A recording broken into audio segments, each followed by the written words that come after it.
안녕하십니까. 오늘날 종말의 라오디아 교회 시대에 우리 주님께서는 우주적인 선악간의 대쟁투에 사단을 이길 최후의 신앙의 선수를 찾고 계십니다. 이 아마겟돈 전쟁이란 어떤 전쟁일까요? 먼저 말씀을 보겠습니다. 계시록 16장 16절입니다. 새 영이 히브리음으로 아마겟돈이라 하는 곳으로 왕들을 모으더라. 우리 증언해 보시면 아마겟돈 전쟁은 열국들 사이에 있을 전쟁을 의미하는 것이 아니고 땅과 하늘 사이, 그리스도와 사단 사이의 최후의 우주적인 전쟁이다라고 정의합니다. 계시록 16장의 여섯째 재앙의 후반에 삼중연합 세력인 용의 입과 짐승의 입과 거짓 선지자의 입인 이 세상의 종교 세력들이 세상의 모든 나라들을 충동질시켜서 전능하신 하나님을 대적하는 전쟁을 위해 그들을 모은다고 한 것입니다. 계시록 16장 13절입니다. 또 내가 보매 개구리 같은 새 더러운 영이 용의 입과 짐승의 입과 거짓 선지자의 입에서 나오니 저희는 귀신의 영이라 이적을 행하여 온 천하 임금들에게 가서 하나님 곧 전능하신 이의 큰 날의 전쟁을 위하여 그들을 모으더라. 실장의 상황에서는 성령께서 이 지구 거민들의 마음에서 완전히 떠난 상황입니다. 왜 성령께서 지구 거민들의 마음에서 떠나는 것일까요? 다음에 말씀을 보면 알 수가 있습니다. 창세기 6장 5절입니다. 여호와께서 사람의 죄악이 세상에 간영함과 그 마음의 생각의 모든 계획이 항상 악할 뿐임을 보시고 땅 위에 사람 지으셨음을 한탄하사 마음에 근심하시고 가라사대 날 창조한 사람을 내가 지면에서 쓸어버리되 사람으로부터 육축과 기는 것과 공중의 새까지 그리하리니 이는 내가 그것을 지었음을 한탄함이라 하시니라. 그렇습니다. 노아 시대의 그 당시 주민들의 마음의 생각의 모든 계획이 항상 악하다고 하셨습니다. 그들의 마음에 하나님이 없는 것입니다. 그들의 몸과 마음이 하나님보다 천연계를 우상 숭배한 것입니다.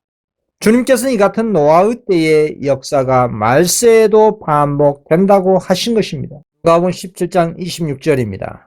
노아의 때에 된 것과 같이 인자의 때에도 그러하리라. 주님께서는 당신의 오실 때도 사람들이 부절제하게 먹고 마시고 장가들고 시집가고 집짓고 헐고 내세대 없고 하나님도 없는 타락의 절정으로 간다는 것입니다. 그래서 7장의 상황은 사단이 이 세상의 회개하지 않은 모든 사람들의 마음과 정신을 완전히 지배한 상황입니다. 다음에 증언 하나 보겠습니다. 세상의 나라들은 전쟁을 열망하고 있다. 그러나 그들은 천사들에 의하여 제지를 당하고 있다. 이 제지하는 능력이 제거되면 환난과 고통의 때가 올 것이다. 치명적인 무기들이 발명될 것이다. 사람을 싣는 배들이 큰 바다에 매몰될 것이다. 진리의 정신을 갖고 있지 않은 모든 자들은 사단의 대리자들의 지배 아래 연합할 것이다. 그러나 그들은 큰 아마겟돈 전쟁을 위한 때가 오기 전까지 제지 아래 놓여질 것이다.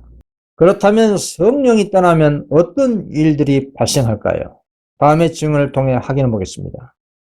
하나님의 붙드신 성령은 지금 세상에서 떠나가고 있다. 태풍과 폭풍, 폭풍우와 화재와 홍수, 그리고 바다와 육지의 모든 재난들이 급속히 잇따라 일어난다. 과학자들은 이러한 모든 것에 대하여 설명하려고 했습니다. 우리 주위에서 일어난 많은 징조들은 하나님의 아들의 임박한 재림을 말해주는 것인데도 불구하고 그 참恩임보다 다른 데서 기인된 것이라 생각한다. 사람들은 하나님의 종들이 인침을 받을 때까지 불지 못하도록 내 바람을 붙잡고 있는 파수하는 천사들을 보지 못할 것이다. 그러나 하나님께서 놓으라고 천사들에게 명하실 터인데 그때는 글로 묘사할 수 없는 전쟁의 광경이 나타나게 될 것이다. 우리가 살고 있는 시대는 엄숙하고 중요한 시대이다. 하나님의 성령은 점점 그러나 분명히 지상에서부터 떠나가고 있다. 하나님의 은혜를 경시한 자들에게는 이미 재앙과 심판이 내려지고 있다. 바다와 육지의 재난과 사회적 불안 및 전쟁 경보는 엄숙한 것이다. 사람들은 굉장한 사건들이 머지않아 일어나리라는 것을 예측하고 있다. 악인들은 그들의 군대를 통합하여 공고히 하고 있으며 마지막 큰 위기를 위해 세력을 강화하고 있다. 이 땅에는 잠시 후에 큰 변화가 일어날 것이며 최후의 사건이 급속히 이를 것이다. 그렇습니다. 성령이 떠난 7장의 상황에서는 사단이 온 세상의 사람들의 마음을 지배한 그런 시대인 것입니다. 사단은 자신이 찬탈한 이 지구를 빼앗지 않기 위해서 세상의 악인들을 총동원해서 재림하시는 그리스도를 온갖 무기로 공격할 것입니다. 그래서 증언처럼 아마겟돈 전쟁은 이 세상의 나라들끼리에 있을 전쟁을 의미하는 것이 아니고 땅과 하늘 사이, 그리스도와 사단 사이의 최후의 우주적인 전쟁이라고 정의를 하는 것입니다. 우리는 이 같은 미래에 있을 아마겟돈 전쟁의 역사를 과거 역사를 통해 확인할 수가 있습니다. 마태복음 27장을 보시면 그리스도와 살인자인 바라바를 놓고 빌라도가 누구를 풀어 주기를 원하냐고 유대인들에게 물었습니다. 그때 유대인들은 이구동성으로 살인자 바라바를 풀어주고 예수를 십자가에 못 박혀 죽여야 한다고 한 것입니다. 마태복음 27장 26절입니다. 이에 바라바는 저에게 놓아주고 예수는 짝짓질을 하고 십자가에 못 박히게 넘겨주리라. 살인자 바라바를 풀어주고 예수를 십자가에 못 박히게 해달라는 그 유대인들의 마음에서 성령이 떠난 상태인 것입니다. 인간의 타락한 마음에 성령이 떠나면 인간은 짐승 이하의 상태로 전락하고 마는 것입니다. 이렇게 성령이 떠난 인간의 마음은 악의 정신과 살인의 정신으로 충만한 상태가 되는 것입니다. 이런 정신이 질재앙의 상황이라는 것입니다. 그래서 사단과 그의 악인들은 구름 타고 오시는 그리스도를 온갖 무기로 재림을 방해하고 공격하는 것입니다. 물론 악인들이 그런 세상의 온갖 핵무기로 그리스도를 공격한다고 해도 그 무기는 다른 지역과 다른 나라에 떨어져 결국 서로 죽고 죽이는 역할을 하는 셈이 되는 것입니다. 질재앙의 상황에서는 사단이 마음대로 하는 세상인 것입니다. 다음에 말씀을 보겠습니다. 예수록 17장 17절입니다. 하나님이 자기 뜻대로 할 마음을 저희에게 주사 한 뜻을 이루게 하시고 저희 나라를 그 짐승에게 주게 하시되 하나님 말씀이 응하기까지 하심이라. 주님께서는 7장의 상황에서 이 세상이 짐승의 나라, 즉 악의 나라가 되도록 내버려 두신다는 것입니다.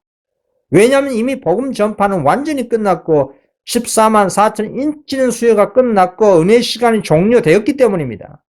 그리고 예수 3년 때에 사단과 둘째 부활당한 악인들이 새 예루살렘을 온갖 무기를 만들어서 공격하는 장면이 나옵니다. 그 증언도 보겠습니다. 사단은 그의 부하들과 의논하고 그 다음에는 왕들과 정복자들과 강력한 사람들과 상의한다. 그들은 자기들 편에 속한 자들의 수요와 세력을 보고 그들에게 비하여 성 안에 있는 군대 수가 적음으로 쉽게 승리할 수 있다고 주장한다. 그들은 새 예루살렘의 부와의 영광을 빼앗기 위하여 계획을 세운다. 전원이 즉시 전투 준비를 제시한다. 숙련된 기술자들은 무기를 제작한다. 무훈이 형력한 군대 지휘관들은 호전적인 무리들을 중대와 사단으로 나누어 배치한다. 드디어 진군 명령이 내린다. 셀 수 없이 많은 대군이 행진을 시작한다. 그것은 일찍이 어떤 정복자도 소집한 일이 없는 대군, 이 지상의 전쟁에서 온 일에 각 시대의 모든 군대를 모두 합할지라도 비교될 수 없을 정도의 큰 군대이다. 가장 강한 전사인 사단이 그 군대를 지휘하고 악한 천사들이 그 마지막 전투에 힘을 합한다. 왕들과 전사들이 그를 쫓고 여러 군단으로 이루어진 큰 무리가 각 지휘관들의 명령 아래 그를 따른다. 이 장면은 하늘에서 그리스도와 성도가 천년 동안 악인들을 조사 심판하고 새 예루살렘이 갈람산에 내려오고 악인들을 둘째 부활시킨 이후의 장면입니다. 사단은 자신이 악인들을 부활시켰고 새 예루살렘 도성 안에 자신들이 살 곳이라고 거짓 선동 후에 수많은 악인들을 무기를 제작하게 한 후에 새 예루살렘을 공격하는 장면입니다. 물론 악인들이 새 예루살렘을 향해 공격할 때 주님께서는 하늘에서 불비를 내려 사단과 악인들을 모조리 태워버리는 집행 심판이 이루어지는 것입니다. 계시록 20장 7절에서 9절까지의 말씀입니다. 천년이 참에 사단이 그 옥에서 놓여 나와서 땅의 사방 백성 곧 곡과 마곡을 미혹하고 모아 싸움을 붙이리니 그 수가 바닷모래 같으리라. 저희가 지면에 널리 퍼져 성도들의 징과 사랑하시는 성을 두르며 하늘에서 불이 내려와 저희를 소멸하고, 그래서 이같이 사단이 악인들을 총동원해서 그리스도를 직접적으로 물리적으로 공격하는 상황이 7장의 절정 가운데 있을 전쟁이 곧 아마겟돈 전쟁이라는 것을 말씀드린 것입니다. 이 같은 물리적인 공격을 하는 이유는 사단 입장에서는 어떤 기만과 거짓으로 그리스도를 이길 수 없으니 최후의 수단으로 전쟁이라는 방식으로 그리스도를 공격하는 것입니다. 물론 주님께서는 사단의 이러한 물리적인 전쟁에 일체 타격을 받지 않습니다. 단지 사단의 최후의 마지막 발악이 곧 아마겟돈 전쟁이라는 것입니다. 그래서 아마겟돈 전쟁은 이 세상의 나라끼리 싸우는 일반적인 전쟁이 아니라 그리스도와 사단 사이에 있을 전쟁이기 때문에 우주적인 최후의 전쟁이라고 한 것입니다. 그렇다면 누가 이 아마겟돈 전쟁에 참여할까요? 사단과 악인들이 이 전쟁에 참여합니다. 그러나 그리스도 편에서는 누가 이 전쟁에 참여할까요? 그렇습니다. 이 아마겟돈 전쟁에 참여할 사람은 라오디게아 교회 시대의 이기는 자들이 이 전쟁에 참전할 수 있는 특권이 주어지게 되는 것입니다. 여러분, 이 세상에서의 전쟁에 참전하는 것은 참으로 고통스러운 일입니다. 그러나 우주적인 최후의 아마겟돈 전쟁에 참여하는 것은 14만 4천 인침 받았다는 확실한 증거이기 때문에 하나님의 큰 축복입니다. 다음에 말씀을 보겠습니다. 계속 17장 14절입니다. 저희가 어린 양으로 더불어 싸우려니와 어린 양은 만주의 주시오 만왕의 왕이심으로 저희를 이기실 터이요 또 그와 함께 있는 자들 곧 부르심을 입고 빼내심을 얻고 진실한 자들은 이기리로다. 7장의 상황에서는 오직 하나님 편에 서 있는 14만 4천만이 아마겟돈 전쟁에 참전할 수가 있는 것입니다. 이유는 7재앙이라는 대환란의 상황에서는 짐승과 짐승의 우상과 짐승의 표를 이기는 자들만 살아남아있기 때문입니다. 1844년 이후 안식일과 계명을 순종하고 셋째 천사 기별을 믿고 하나님의 입맞고 죽은 성도들도 특별 부활하여 14만 4천 수요 개수도의 이 전쟁에 참여하는 것입니다. 계속 7장 14절입니다. 내가 가로되 내 주여 당신이 알리다 하니 그가 나더러 이르되 이는 큰 환난에서 나오는 자들인데 어린 양의 피에 그 옷을 씻어 희게 하니라. 계속 15장 2절입니다. 또 내가 보니 불이 섞인 유리바다 같은 것이 있고 짐승과 그의 우상과 그의 이름의 수를 이기고 벗어난 자들이 유리바닷가에 서서 하나님의 검은 고를 가지고, 그렇습니다. 14만 4천인은 짐승과 짐승의 우상과 짐승의 표를 이기고 하나님의 제7을 포함해서 모든 계명을 순종한 경험이 있는 라오디게아 교회 시대의 이기는 자들입니다. 이 선악간의 대쟁투는 하나님의 계명이 초점입니다. 하나님의 계명을 자신의 목숨처럼 여기는 사람들만이 이 전쟁에 참전할 수 있다 이 말입니다.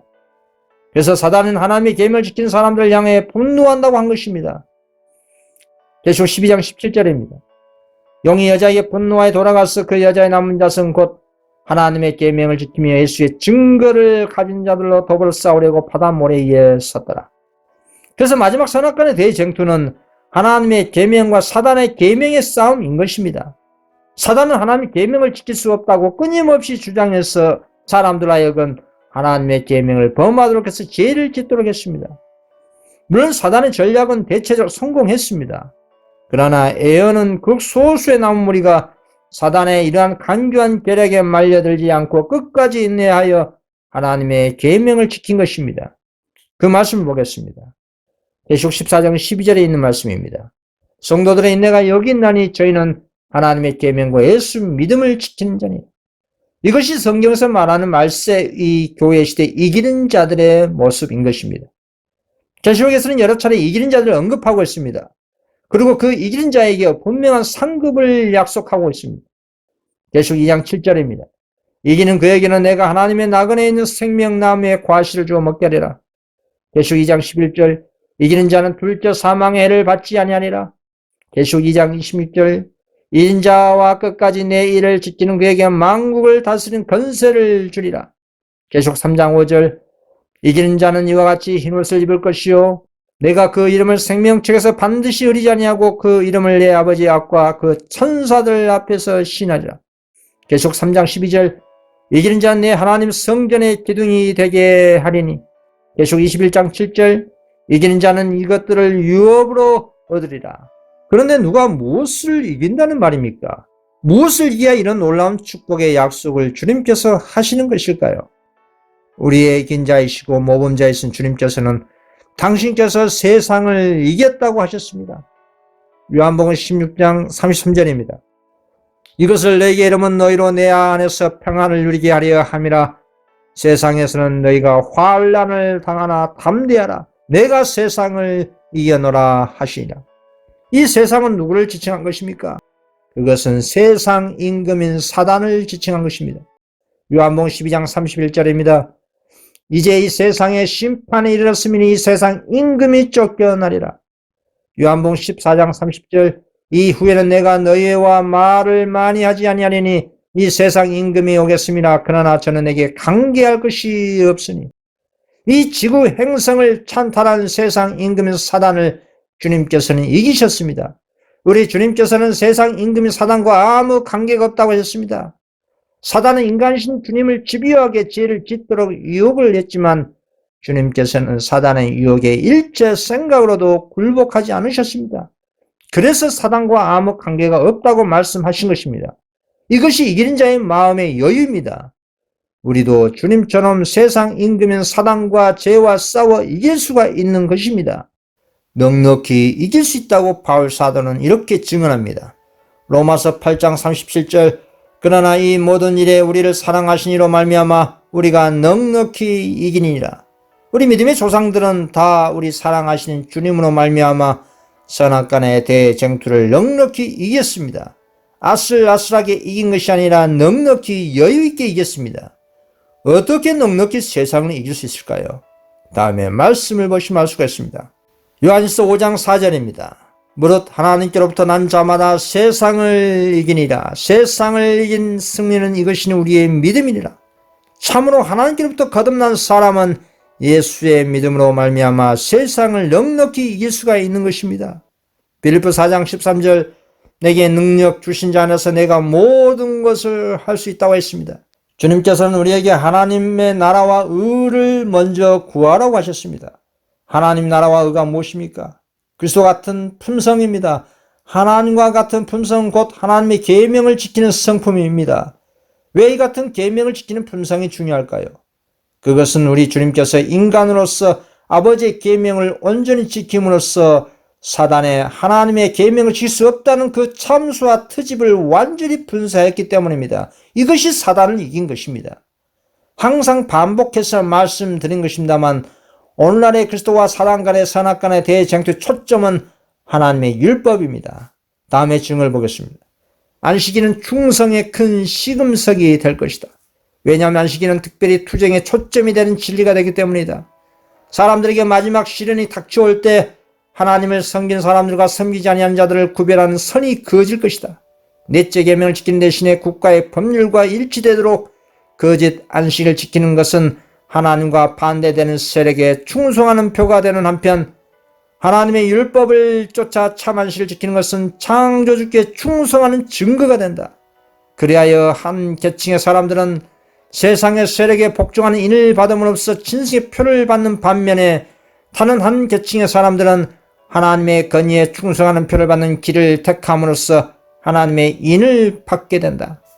그렇습니다. 이 지구 행성에서 일어나는 그리스도와 사단 간의 선악간의 대쟁투의 대리자는 하나님의 계명을 지키는 극소수의 남은 무리와 사단의 편에 서서 하나님의 계명을 지킬 수 없다는 대다수의 무리들입니다. 그래서 하나님 계명을 지킬 수 없다고 주장하는 사단은 하나님의 계명을 지키는 여자의 남은 자손에게 분노하는 것입니다. 계시록 12장 17절입니다. 용이 여자에게 분노하여 돌아가서 그 여자의 남은 자손 곧 하나님의 계명을 지키며 예수의 증거를 가진 자들로 더불어 싸우려고 바다 모래에 섰더라. 사단이 바다 모래에 섰다는 것은 세상의 모든 사람들이 사단의 편에 섰다는 것을 의미합니다. 이 지상의 악의 더럽힘을 받지 않고 사는 사람이 한 명이나 있다는 사실은 사단의 입장에서는 매우 불쾌하고 당혹스러운 일일 것입니다. 단 한 명이라도 하나님의 계명을 지키는 백성이 있다는 것은 사단의 최초로 반역한 그 논리가 완전히 박살난 것입니다. 그래서 사단은 예수를 시험에 빠뜨리기 위해서 온갖 수단을 다 썼던 것입니다. 그래서 오늘날 성도들은 선악간의 대쟁투에 초점을 분명히 알아야 하는 것입니다. 단순히 예수 믿기만 하고 계명 불순종해도 구원받는다는 논리는 성경의 구원관도 아니고 사단의 완전한 기만입니다. 사단이 하나님의 계명을 지킬 수 없다는 기만 논리로 타락시킨 오늘날 라오디게아 교회의 영적 상태를 보십시오. 먼저 유대 교회의 영적 상태를 보겠습니다. 마태복음 23장 37절입니다. 예루살렘아 예루살렘아 선지자들을 죽이고 내게 파송된 자들을 돌로 치는 자여, 암탉이 그 새끼를 날개 아래 몸같이 내가 내 자녀를 모려한 일이 몇 번이더냐. 그러나 너희가 언하지 아니하였도다. 이 말씀은 메시아를 거절한 유대교에 대한 그리스도의 애통한 심령에서 흘러나온 말씀입니다. 또한 마지막 때의 세상과 교회들의 상태에 대한 슬픔이기도 합니다. 결국 구원의 자비를 거절한 유대교회는 그들의 집이 황폐하여 버림받고 말았습니다. 오늘날은 어떻습니까? 역시 반복되고 있습니다. 이사야 1장 21절입니다. 신실하던 성읍이 어찌하여 창기가 되었는고 정의가 거기에 충만하였고 공의가 그 가운데에 거하였더니 이제는 살인자들 뿐이로다. 오늘날 라오디게아 시대의 신실한 교회라고 자부하는 교회들이 어떻게 그리스도가 없는 음녀가 되고 장사하는 강도의 구렬이 됐습니까? 증을 통해 확인해 보겠습니다. 어떻게 거룩한 도성이 창기가 되었는가? 내 아버지의 집은 장사하는 집이 되었고 하나님의 임재와 영광이 그곳에서 떠나가도다. 이로 인하여 허약이 찾아오고 기력이 진해졌다. 교회가 자신의 배도로 지금 영향을 잊고 있는 상태에서 회개하고 돌이키지 않는 한 그는 자기 스스로를 멸시하는 지경에 이르기까지 자기 행위의 열매를 먹을 것이다. 사업의 중심부에서 일이 꾸며지고 있으며 다른 모든 기관은 동일한 길을 따라가고 있다. 대총회 자체가 잘못된 의견들과 원칙들로 말미암아 부패되어 가고 있다. 세속적인 것은 교회 안에 도입되지 말아야 하며 이러한 길을 통해서 교회는 정말로 부패하게 될 것인데 계시록에 기록된 것처럼 각종 더럽고 가증한 쇠음 모이는 곳이 될 것이다. 계시록 18장 2절입니다. 힘찬 음성으로 외쳐 이르되 무너졌도다 무너졌다 큰 성 바벨론이여, 귀신의 처소와 각종 더러운 영이 모이는 곳과 각종 더럽고 가증한 쇠들이 모이는 곳이 되었도다. 이 말씀들이 어느 교회들에게 적용될까요? 아마도 대다수가 자신들의 교회가 아니라고 할지 모르겠습니다. 그러나 이에 계시는 에너시를 믿고 새천사 기별을 믿노라고 하는 SDA-IMS RM 단체에 1차 적용되고, 그리고 과거 역사적으로 기별을 거절하고 타락한 모든 단체들에게 부차적으로 적용되는 것입니다. 다음은 라오디게아 교회에 대한 직접적인 증언을 보십시오. 계시록 3장 16절입니다. 내가 이같이 미지근하여 뜨겁지도 아니하고 차지도 아니하니 내 입에서 너를 토하여 버리리라. 교회는 라오디게아 상태에 있다. 하나님께서는 그들 가운데 계시지 않는다. 새 천사의 기별을 전파한 일에 열성적이었던 많은 사람들이 세상을 따라가고 있다. 세상을 인도하여 여호와의 율법을 순종하게 하는 대신에 교회가 범죄함으로 더욱더 세상과 연합하고 있다. 교회가 날마다 세속화되고 있다. 교회가 세상과의 연합으로 말미암아 타락하게 될 것이다. 그것은 모든 더럽고 가증한 쇠의 모이는 곳이 될 것이다. 만약 사업의 영향력을 방어하기 위하여 가장 진지한 경계가 사업의 큰 심장부에서 보여지지 않는다면 교회는 다른 교파의 교회들처럼 부패될 것이다. 이 말씀처럼 오늘날 충실한 도성과 새천사 기별을 전하는 대총회 단체들은 어느 단체들을 말합니까? 오늘날 지성 재림 교회들을 말하는 것입니다. 성경과 에너시를 믿는 사람들은 충분히 할 것입니다. 이렇게 새천사 기별을 믿는 단체들이 음녀가 되고 그릇된 사상과 원칙들로 부패되고 교회가 세속화되어 더럽고 가증한 쇠들이 모이는 곳이 될 것이라는 예언인 것입니다. 그런데 이의 증언들은 100년 전의 예언인데 지금은 이 단체들이 이미 더럽고 가증한 쇠들이 모인 것이 되었다고 확신해도 무방하는 것입니다. 그렇다면 하나님의 나온 백성은 어디에 있을까요? 바벨론과 분리하지 못한 이유가 무엇일까요? 자비하신 주님의 놀라운 섭리를 우리는 감사해야 할 것입니다. 그 이유는 당신의 백성이 어디에 있다고 했습니까? 바벨론 안에 하나님의 백성이 있다는 것입니다. 계시록 18장 4절입니다. 또 내가 들으니 하늘로서 다른 음성이 나서 가로되 내 백성아 거기서 나와 그의 죄에 참여하지 말고 그의 받을 재앙들을 받지 말라. 하나님의 진리의 교회라는 것은 어느 특정 교단이나 교파가 아닌 것입니다. 하나님을 사랑하고 계명을 지키는 백성들이 하나님의 남은 교회인 것입니다. 그래서 그 여자의 남은 자손이 명목상 재림 신도들과 타락한 교회들 안에 있다고 한 것입니다. 그래서 거기서 나오라는 것입니다. 이것은 놀라운 주님의 은혜입니다. 성령께서 인도하신 성실한 성도는 어린 양이 어디로 인도하든지 깨달은 말씀 따라 바벨론과 세상에서 나올 수밖에 없습니다. 이것은 분명한 예언입니다. 성취되고 있는 예언입니다. 고로 오늘날 마지막 때에 최후의 심판이 내리기 전에 명목상 재림 교회들과 타락한 교회들에서 나오는 것이 재림을 준비하는 신앙 부흥과 개혁인 것입니다. 증언 하나 보겠습니다. 하나님의 최후의 심판이 세상에 내리기 전에 주님의 백성 중에는 사도시대 이래 일찍이 목격하지 못한 근본적인 경건의 부흥이 일어날 것이다. 하나님의 성령과 권능이 그분의 자녀들 위해 부어질 것이다. 이 세상을 사랑하는 그러한 교회들에서 분리되어 나올 것이다.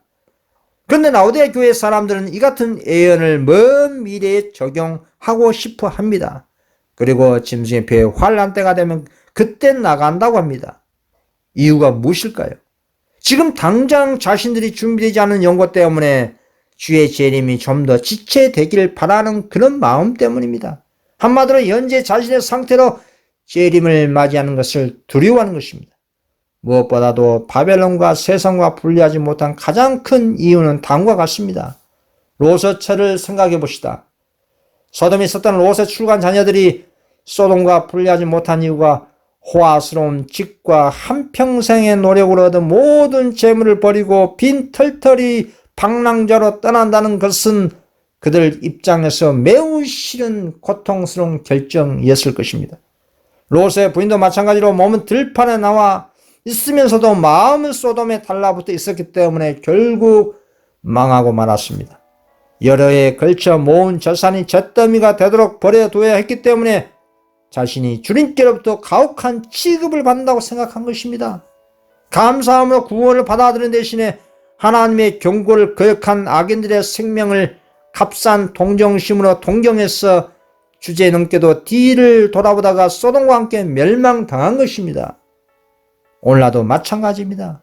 성도들이 세상과 타락한 교회에서 분리하지 못한 이유가 교회 안의 사람들과의 인간관계, 혈육관계, 사업적인 관계, 생계적인 문제 등등 얽혀있기 때문에 과감하게 분리개혁하지 못한 것입니다. 한마디로 두려운 것입니다.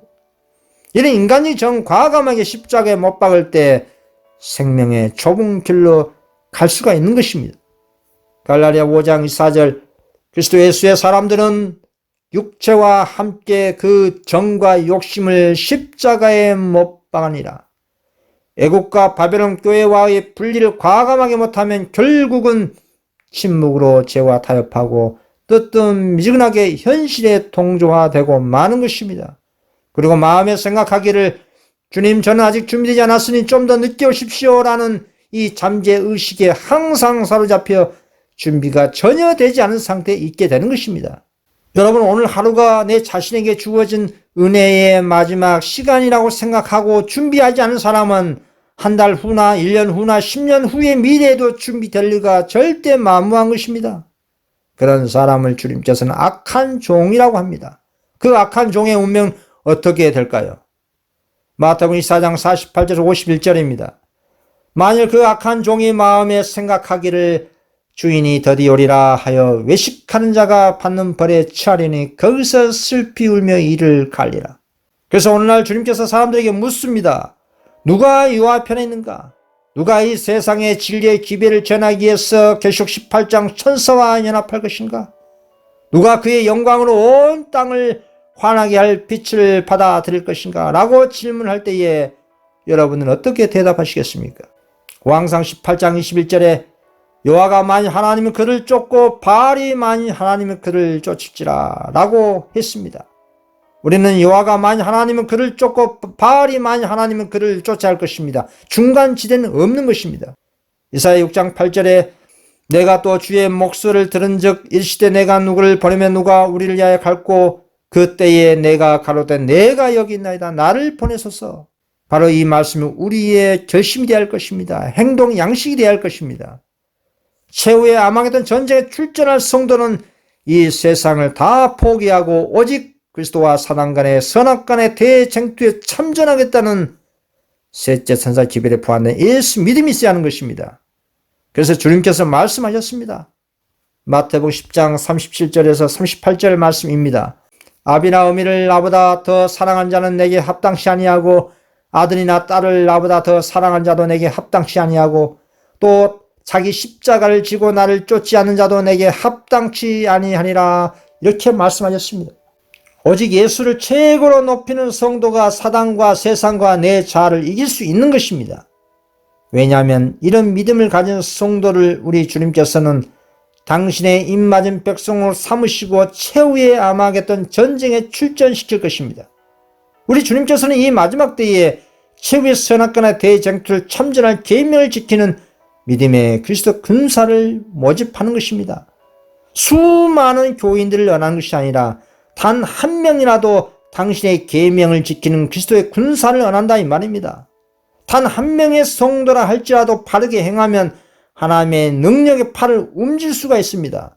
그러나 교인 숫자가 아무리 바닷가 모래알처럼 헬 수 없이 많다 할지라도 바르게 살지 아니하고 계명에 불순종하고 불신한다면 아무 영향력도 끼칠 수 없기 때문에 무용지물되는 것입니다.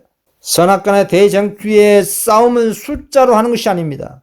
선악간의 대쟁투는 하나님 계명을 지키는 품성의 싸움입니다. 경건의 싸움입니다. 3회상 14장 6절입니다.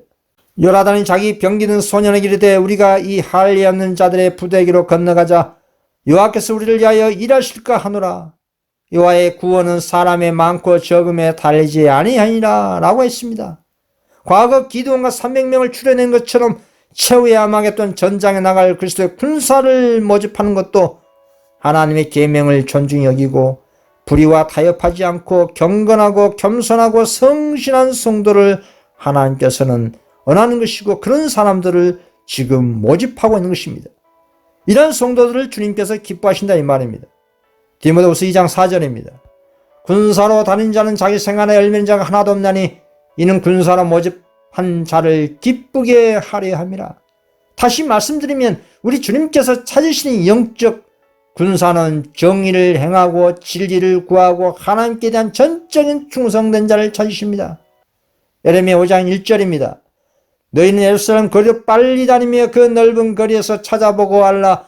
너희가 만일 정의를 행하며 진리를 구한 자를 한 사람이라도 찾으면 내가 이 성을 용서하리라 했습니다. 여러분 노아 때나 롯의 때나 에레미야 때나 그 당시 사람들이 대다수가 멸망당한 이유가 무엇이었습니까? 한마디로 하나님의 심판의 경고를 믿지 않았기 때문입니다. 오늘날 수많은 기독교인들이 바닷가 모래처럼 많지만 남은 자만 구원받는 사실을 알면서도 구원을 받지 못한다는 심각한 사실을 인식해야 됩니다. 아모스 5장 3절입니다. 주 여호와께서 이같이 말씀하시되 이스라엘 중에서 1000명이 행군에 나가던 성읍에는 100명만 남고 100명이 행군에 나가면 성읍에는 10명만 남으리라 하시니라.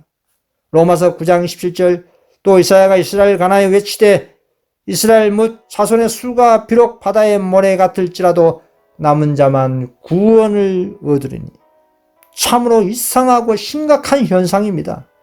아마도 대다수 사람들은 자신은 구원받을 것이라고 생각하기 때문에 이런 안일하게 생각하고 있는 것입니다.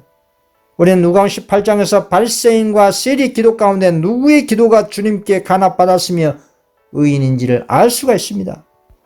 바리새인은 자신의 의로 충만한 연고로 하나님 나라와 의에 대한 필요성을 일체 느끼지 못했습니다. 그러나 세리의 기도를 보십시오. 세리는 자신이 하나님의 율법이란 거울에 비춰볼 때 참으로 흠갓점 많은 자신이 둘째 사망 당할 수밖에 없는 죄인 중에 개수로 자각했습니다. 그리고 애통한 심령으로 주님께 자신을 전적으로 내어 맡기고 하나님의 자비를 구했습니다. 결국 주님께서는 세리가 바리새인보다 의롭다고 하였고 세리를 높여주셨습니다. 누가복음 18장 14절입니다. 내가 너희에게 이르노니 이 사람이 저보다 의롭다 하심을 받고 집에 내려가니라. 무릇 자기를 높이는 자는 낮아지고 자기를 낮추는 자는 높아지리라 하시니라. 이렇게 자신을 비우고 오직 전적으로 주님께 내어 맡긴 사람이 아마겟돈 전쟁에 참전할 자격이 된다는 사실을 강조드리는 것입니다. 질장의 절정에 있을 아마겟돈 전쟁은 사단과 최후의 일제를 벌이는 하나님의 계명을 지키는 품성 싸움이라는 사실을 명심하시기 바랍니다. 자신을 높이고 그리스도의 의의 필요성을 절감하지 못한 사람은 결코 선악간의 대쟁투에 참전하기는커녕 자신의 구원까지 잃게 되는 것입니다. 마지막 때의 신앙의 선수로 불리우는 하나님의 남은 백성들은 개인적인 구원에 치중하는 것이 아니라 우주적인 대전쟁에 참전하여 죄의 완전 종식과 영원한 우주의 평안을 구현한다는 우주적인 사명감을 가지고 복음 사업에 임해야 된다 이 말입니다. 지구촌에서 일어나는 선악간 대쟁투에 온 우주가 지켜보고 있습니다. 고린도전서 4장 9절입니다.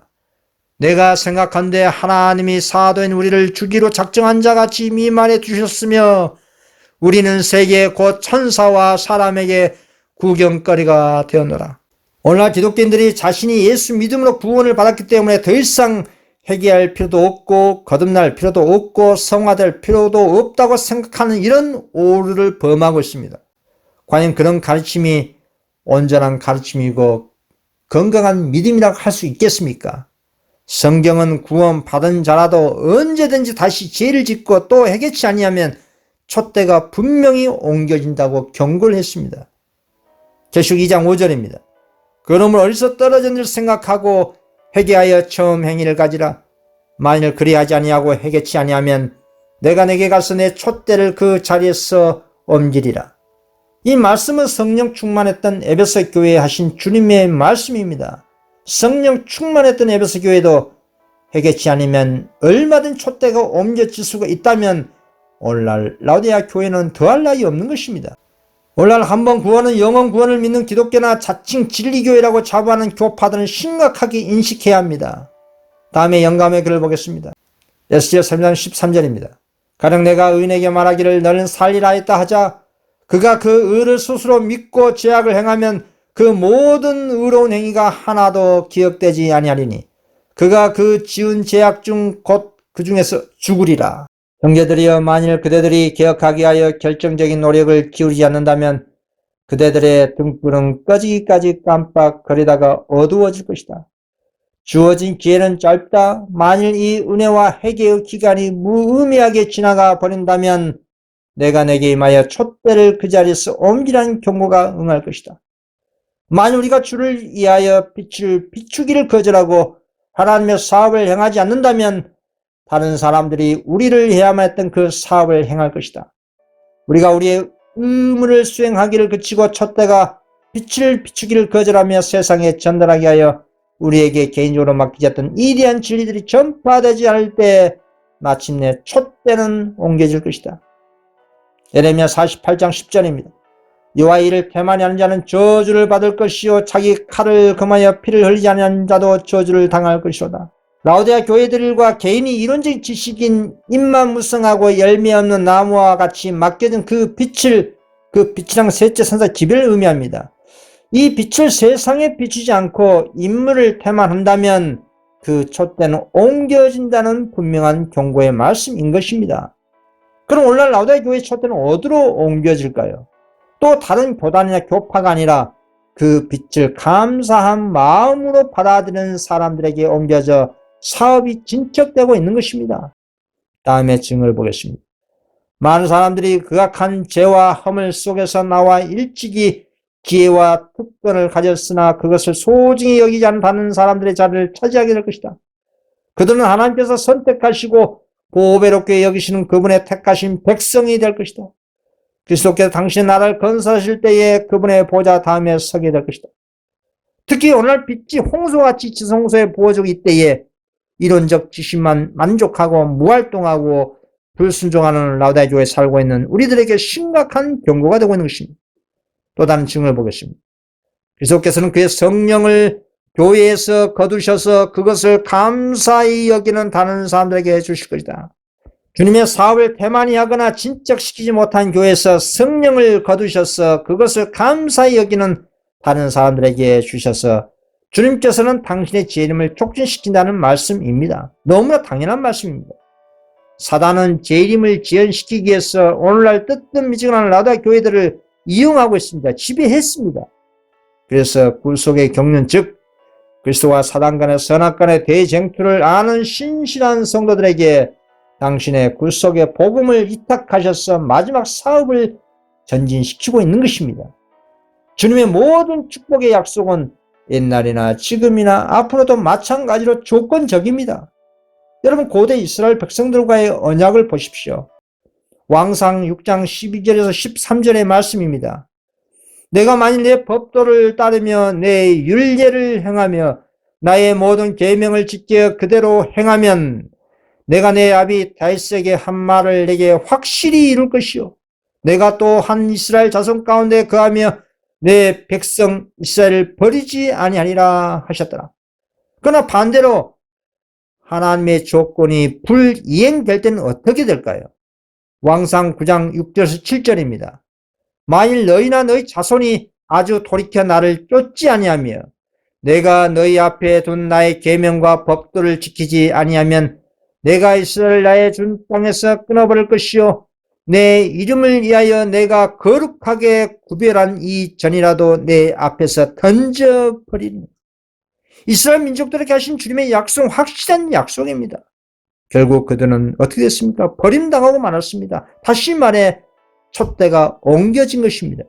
아무리 천년 만년 자신의 단체가 영원한 하나님의 교회이고 진리의 교회이고 남은 교회라고 노래할지라도 주님께서는 당신께 불충한다면 얼마든지 그 교단을 끊어버리고 거룩하게 구별한 내 성전이라 할지라도 버린다는 것이 주님의 분명한 약속입니다. 이 같은 역사는 매 시대마다 반복되었습니다. 오늘날도 말세의 라우디아 교회들도 주님의 약속을 불이행할 때 토하여 버림당하는 것입니다. 다음에 말씀을 읽어보십시오. 계속 3장 16절입니다. 내가 이같이 미증하여 덥지도 아니하고 차지도 아니하니 내 입에서 너를 토하여 내치리라 라고 분명하게 경고한 것입니다. 고로 하나님의 촛대는 조건이 부합하지 않는다면 얼마든지 옮겨지는 것이고 그 빛과 촛대는 감사하는 마음으로 받아들인 오늘날 성실한 성도들에게 옮겨지는 것입니다. 특히 오늘날 마지막 때 그리스도와 사단 사이에 있는 선악간의 대쟁투에 절대 필요되는 계명을 지키는 백성들에게 그 촛대가 옮겨진 것입니다. 그렇다면 그 성도들은 어디에 있을까요? 그 마지막 하나님의 굴속의 계획을 성취시킬 최후의 나무무리는 바벨론 가운데 성실한 성도들에게 옮겨진 것입니다. 세상과 천주교, 개신교, 명목상 재림교회 안에 그 백성들이 있다 이 말입니다. 그래서 최후의 음성 가운데 바벨론과 세상에서 그 성실한 백성들에게 나오라고 한 것입니다. 계시록 18장 4절 또 내가 들으니 하늘로서 다른 음성이 나서 가로되 내 백성아 거기서 나와 그의 죄에 참여하지 말고 그의 받을 재앙들을 받지 말라고 한 이 음성이 셋째 천사 기별에 추가된 최후의 하나님의 음성입니다. 타락한 곳에 나오는 곳이 곧 재림을 맞이할 준비와 예수 재림 촉진 운동이며 경건의 부흥 운동인 것입니다. 둘째 천사 기별에 추가된 밤중 소리는 19세기 중반에 성취된 것처럼 셋째 천사 기별에 추가된 이 최후의 밤중 소리는 1844년 이후 바벨론 가운데 나올 백성들의 의해서 성취될 3차 재림 운동을 말하고 있는 것입니다. 이것으로 오늘날 종교개혁 운동 사업은 3차 재림 운동으로 끝나는 것입니다. 다음에 예언을 보시기 바랍니다. 그 힘있는 천사를 돕기 위하여 하늘에서 많은 천사들이 내려왔고 나는 여러 곳에서 다음과 같은 소리를 들었다. 내 백성아 거기서 나와 그의 죄에 참여하지 말고 그의 받을 재앙들을 받지 말라. 그 죄는 하늘에 사무쳤으며 하나님은 그의 불의한 일을 기억하신지라. 이렇게 기다린 자들 위해 빛이 비치자 교회 안에서 아직도 이 새 기별을 듣지 못했고 거절하지도 않았던 자들이 그 빛을 받자 부름에 쫓아 그 타락한 교회들 떠났다. 그리고 큰 기적이 이루어지고 병자가 치료되고 징조와 기사가 신자들 따랐다. 하나님께서는 그 일에 함께 하시자 모든 성도들은 결과는 어찌됐든 두려워하지 않고 다 각기 저희의 양심의 호소에 따라 하나님의 계명을 지키는 모든 사람들과 연합하여 힘있게 셋째 천사의 기별을 외쳤다. 나는 이 기별이 밤중 소리보다 훨씬 더 힘있는 세력으로 맞추는 걸 보았다. 그렇습니다. 마지막 때 셋째 천사 기별에 추가된 이 계시록 18장 4절 최후의 밤중 소리에 동참하는 성도들이 바벨론과 세상에 나와서 재림 운동할 때 그 사업의 절정의 권능의 늦은 비가 일어나는 예언입니다. 큰 기적이 이루어지고 병자가 치료되고 징조와 기사가 신자들에게 나타난다는 것입니다. 이 같은 권능의 늦은 비가 일어나면 2년이는 모든 복음 사업이 속히 끝나는 것입니다. 1월 법령, 7장, 예수 재림, 우리 앞에 일어날 중요한 예언의 기둥들입니다. 이 모든 조건들이 부합이 될 때 이 예언들은 신속하게 2년 이내에 성취되고 끝난다는 것입니다. 오늘날 우리는 세상에서 일어나는 수많은 사건들이 홍수와 같이 매일 각종 언론을 통해서 듣고 있습니다. 이 세상은 정상적인 세상이 아니라는 것입니다. 나라와 나라 사이에 일어나고 있는 전쟁, 기후재난, 각종 천재지변, 원욕, 소돔화된 도덕적 타락, 사회의 격변들을 통해서 우리 주님의 재림의 발자국 소리를 들을 수가 있는 것입니다.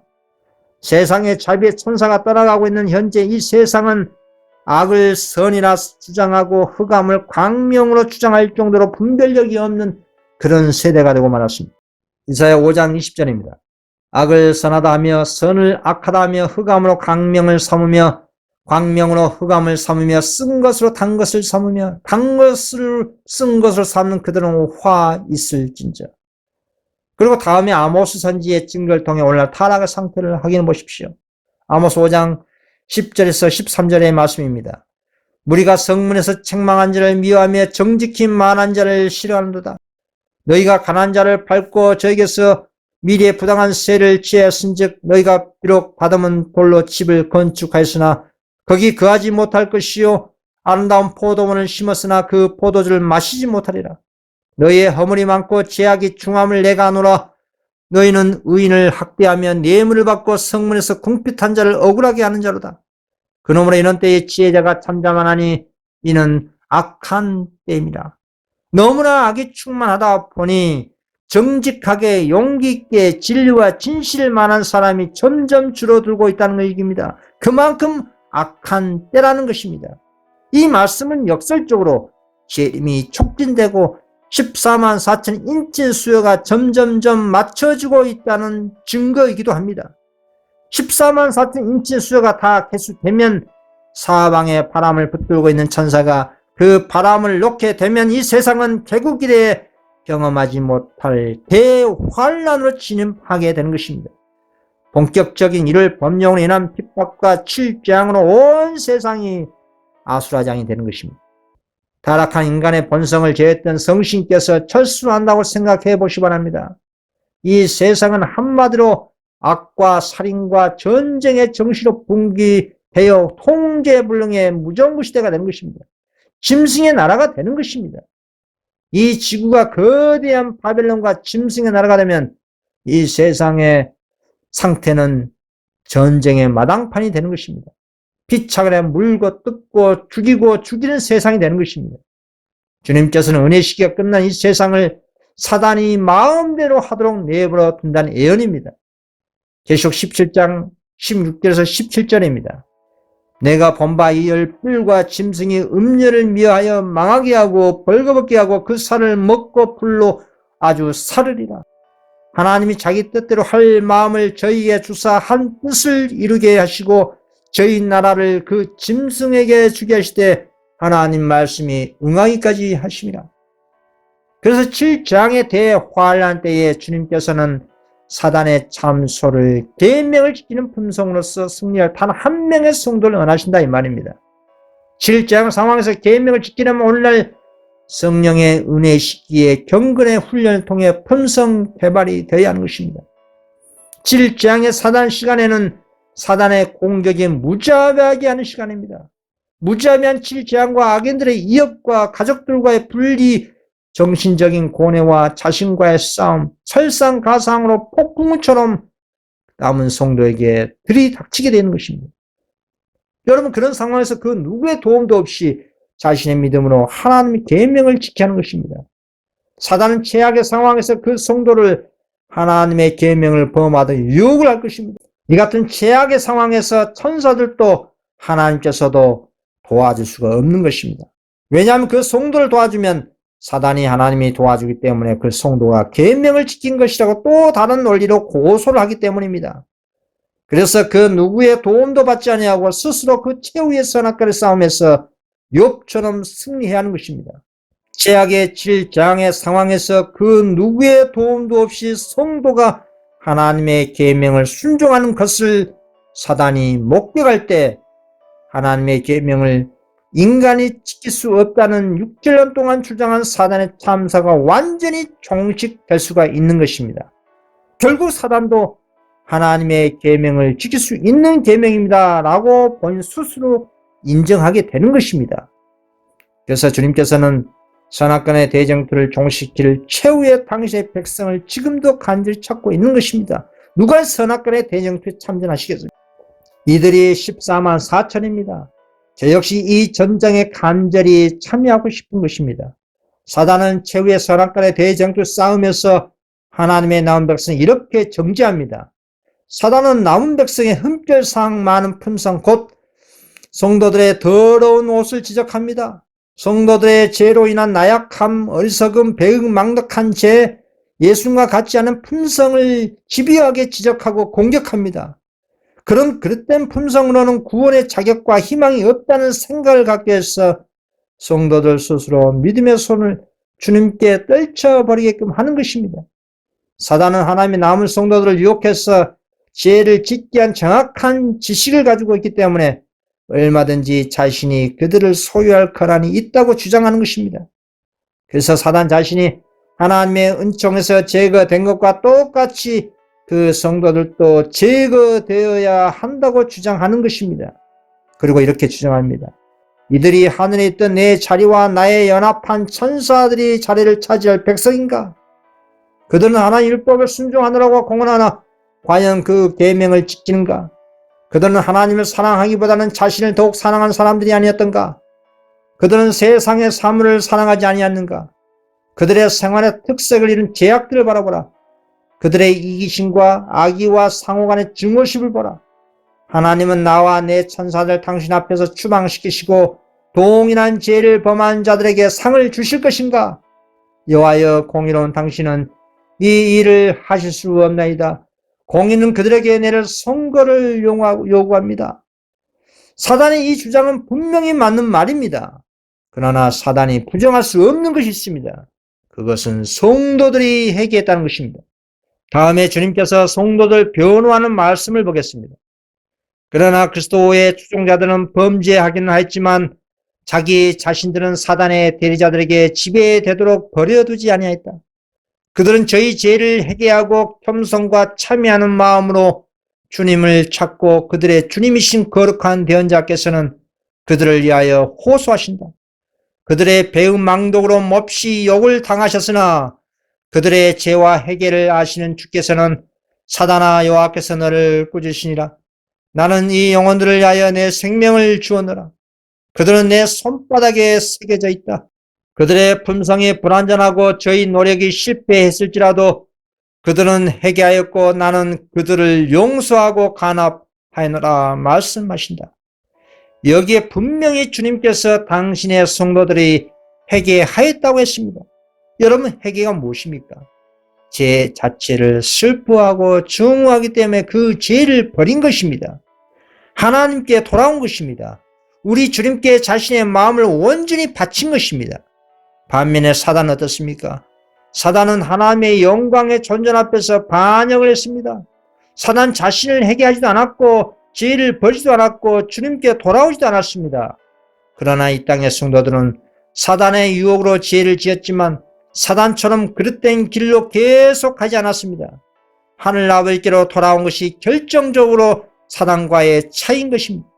성도들은 사단처럼 동일한 죄를 계속 반복해서 고의적으로 지은 것이 아닌 것입니다. 이것이 개혁이 수반된 참된 회개인 것입니다. 그래서 우리 주님께서 사단에게 사단아 여호와께서 너를 꾸짖으시니라 나는 이 영혼들을 위하여 내 생명을 주었노라. 그들은 내 손바닥에 새겨져 있다. 그들의 품성이 불완전하고 저희 노력이 실패했을지라도 그들은 회개하였고 나는 그들을 용서하고 간합하노라 라고 말씀으로 회개한 성도들을 옹호하신 것입니다. 이러한 성도들이 최후의 아마겟돈 전쟁에 참여해서 승리하고 사단과 그의 타락한 천사들이 쫓겨난 그 하늘의 자리를 차지하게 돼서 하나님의 성전에서 주님을 섬기는 성전 봉사자들인 14만 4천이 있는 것입니다. 계시록 7장 15절에서 17절의 말씀입니다. 그러므로 그들이 하나님의 보호자 앞에 있고 또 그의 성전에서 밤낮 하나님을 섬기며 보호자에 앉으시니가 그들 위에 장막을 치시리니 저희가 다시 줄이지도 아니하며 목마르지도 아니하고 해나 아무 뜨거운 기운에 상하지 아니할지니 이는 보호자 가운데 계신 어린 양이 저희의 목자가 되사 생명수 샘으로 인도하시고 하나님께서 저희 눈에서 모든 눈물을 씻어 주실 것임이로라.